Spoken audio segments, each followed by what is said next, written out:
അപ്പോൾ പൂജപ്പുര ജംഗ്ഷൻ, പാങ്ങോട്, അതുപോലെ തന്നെ വിജയമോഹിനി മെല്ലൊക്കെ വീട് നോക്കുന്നവർക്ക് എന്തുകൊണ്ടും പർച്ചേസ് ചെയ്യാൻ പറ്റിയ ഒരു വാല്യൂഡ് പ്രോപ്പർട്ടി, അല്ലെങ്കിൽ മെയിൻ റോഡ് സൈഡൊക്കെ ഒരു കൊമേഴ്ഷ്യൽ കം റെസിഡൻഷ്യൽ പ്ലോട്ട് നോക്കുന്നവർക്ക് എന്തുകൊണ്ടും പർച്ചേസ് ചെയ്യാൻ പറ്റിയ ഒരു വാല്യൂ പ്രോപ്പർട്ടിയാണ് നമ്മളിന്ന് കാണിക്കുന്നത്. നമുക്ക് അതിന്റെ കൂടുതൽ ഡീറ്റെയിൽസിലേക്ക് പോകാം. അപ്പോൾ എന്റെ ഈ പിറകിൽ കാണുന്ന ഒരു നില വീടാണ് നമുക്ക് വിൽപ്പനയ്ക്കുള്ളത്. ഞാൻ പറഞ്ഞ വീടിന് വില ഇടുന്നില്ല, ലാൻഡിന്റെ പ്രൈസ് മാത്രമാണ് ചോദിക്കുന്നത്. നമുക്ക് അകത്തേക്ക് കയറുമ്പോൾ തന്നെ ഒരു ചെറിയൊരു സിറ്റ് ഔട്ട് ഏരിയ ആയിട്ടാണ് കൊടുത്തിട്ടുള്ളത്. അതുപോലെ നമുക്ക് 2 ബെഡ്റൂം, ഹോള്, കിച്ചൺ എന്ന രീതിയിലേക്കാണ് കൊടുത്തിട്ടുള്ളത്. നമുക്ക് ഒരു ചെറിയ ഫാമിലിക്ക് താമസിക്കാൻ ആഗ്രഹിക്കുന്നവർക്ക് അല്ലെങ്കിൽ റെന്റ് ഔട്ട് ചെയ്യാൻ ആഗ്രഹിക്കുന്നവർക്ക് എന്തുകൊണ്ടും പർച്ചേസ് ചെയ്യാൻ പറ്റിയ നല്ലൊരു പ്രോപ്പർട്ടിയാണ്.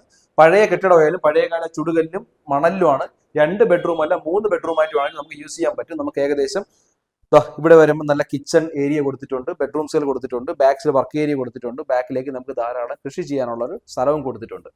ഏകദേശം ബാക്ക് സൈഡിലേക്ക് നമുക്ക് ഏകദേശം ഒരു 4-5 സെന്റോളം നമുക്ക് ഇങ്ങനെ കിടപ്പുണ്ട്. നല്ല രീതിയിലുള്ള വാഴയും കൃഷിയൊക്കെ ചെയ്തിരിക്കുന്ന രീതിയിലേക്കുണ്ട്. അതുകൊണ്ട് തന്നെ നമുക്ക് ഏത് രീതിയിൽ യൂട്ടിലൈസ് ചെയ്യാൻ പറ്റും. റെസിഡൻസ് കം കൊമേഴ്ഷ്യൽ ആണെന്ന് ഞാൻ പറഞ്ഞു. ഏകദേശം 2, 3, 4 ഫ്ലോർ ചെയ്യാനായിട്ടുള്ള ഓപ്ഷൻസ് ഉള്ള ഒരു പ്രോപ്പർട്ടി ആയതുകൊണ്ട് തന്നെ നിങ്ങൾക്ക് എന്തുകൊണ്ട് ഇൻവെസ്റ്റ്മെന്റ് ചെയ്യാൻ ആഗ്രഹിക്കുന്നവർക്കൊക്കെ എന്തുകൊണ്ടും പർച്ചേസ് ചെയ്യാൻ പറ്റിയ ഒരു വാല്യൂബിൾ പ്രോപ്പർട്ടിയാണ്. അപ്പോൾ വിജയമോഹിനി മില്ലിൽ നിന്ന് ഏകദേശം പുന്നയ്ക്കാൻമോ പോകുന്ന മെയിൻ റോഡ് സൈഡാണ് ഞാൻ പറഞ്ഞു. വിജയമോഹിനി മില്ലിൽ നിന്ന് വേറെ 200 മീറ്റർ മാത്രമാണ് ഇതിലേക്ക് ഡിസ്റ്റൻസ് എന്ന് പറയുന്നത്. 10 സെന്റ് സ്ഥലവും ഈ കാണുന്ന പഴയ ഒരു വീടും ചേർത്ത് മൊത്ത വില എന്ന് പറയുന്നത്, ടോട്ടൽ കോസ്റ്റ് എന്ന് പറയുന്നത് 1,20,00,000 രൂപയാണ്. നെഗോഷ്യബിൾ ആണ്. നിങ്ങൾക്ക് പ്രോപ്പർട്ടി പർച്ചേസ് ചെയ്യാൻ താല്പര്യം തീർച്ചയായും താഴേക്കാൾ നമ്പർ വിളിക്കുക. വീണ്ടും റിയൽ ബേസ്ഡ് ആയിട്ടുള്ള വീഡിയോ കാണുന്നതിനായി ഞങ്ങളുടെ ചാനൽ ഫോളോ ചെയ്ത് എന്റെ വീഡിയോ ശ്രമിക്കുക.